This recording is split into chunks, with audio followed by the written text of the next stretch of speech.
প্রিয় ফুটবল প্রেমী দর্শক, 2026 ফিফা বিশ্বকাপে আজ মুখোমুখি হচ্ছে জর্ডান ও আর্জেন্টিনা।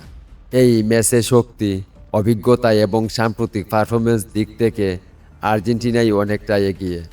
দলটি আক্রমণে যেমন ভয়ঙ্কর, তেমনই রক্ষণেও বেশ শক্তিশালী। তাই শুরু থেকেই ম্যাচের নিয়ন্ত্রণ নিজেদের হাতে রাখতে চাইবে তারা। অন্যদিকে জর্ডান লড়াকু একটি দল। তারা শেষ পর্যন্ত হার না মানা ফুটবল খেলতে চেষ্টা করবে। তবে আর্জেন্টিনার মতো শক্তিশালী দলের বিপক্ষে ভালো ফল করতে হলে তাদের রক্ষণভাগকে নিখুঁত খেলতে হবে এবং পাওয়া সুযোগগুলো কাজে লাগাতে হবে।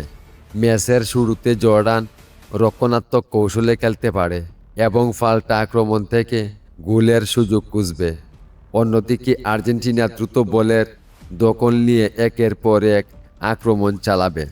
মাঝ মাঠের নিয়ন্ত্রণ, নিখুঁত পাসিং এবং আক্রমণভাগের ধারালো ফিনিশিং এই ম্যাচে তাদের সবচেয়ে বড় শক্তি হতে পারে।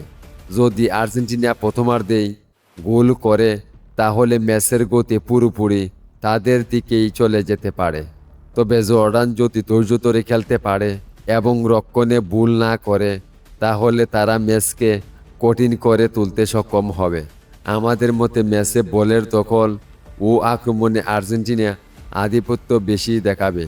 জর্ডান কিছুটা প্রতিরোধ গড়লেও শেষ পর্যন্ত আর্জেন্টিনার তারকা খেলোয়াড়দের অভিজ্ঞতা পার্থক্য গড়ে দিতে পারে। তবে ফুটবলের শেষ বাঁশি বাজার আগে কিছুই নিশ্চিত নয়, তাই ম্যাচটি হতে পারে দারুণ উত্তেজনাপূর্ণ। আপনার মতে আজকের ম্যাচে কে জিতবে, জর্ডান নাকি আর্জেন্টিনা? আবার দেখা হবে পরবর্তী কোনো এক ভিডিওতে। ততক্ষণ পর্যন্ত ভালো থাকুন, সুস্থ থাকুন এবং ফুটবলের সাথেই থাকুন। ধন্যবাদ সবাইকে।